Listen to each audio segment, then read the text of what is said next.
If I were to look at my significant achievement, was building, a trusted platform to bridge that would bridge the strategic thinking with execution of BFSI, fintech, and the emerging techs out there.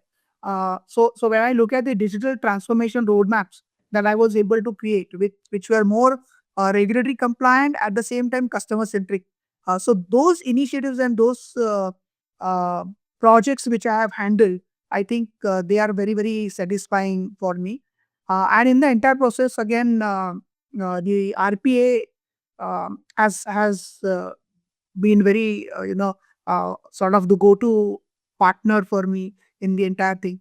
Um, so I think I would sum up rather than giving specifics, and of course, I will not be able to talk about a specific thing for a specific organization that I have done. But I think to me, being catalyst is not just a firm today.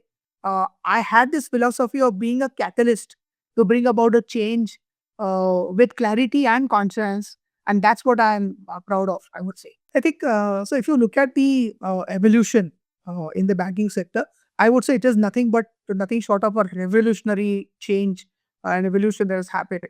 I remember in my olden days, career days, that the major changes would come say after 5 or 10 years or so.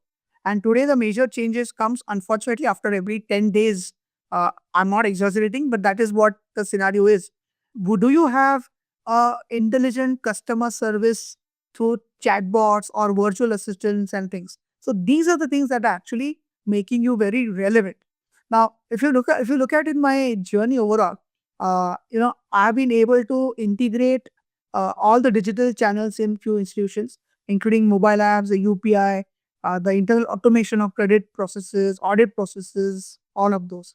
I work with banks, fintechs, with which are architect AI-driven risk engines,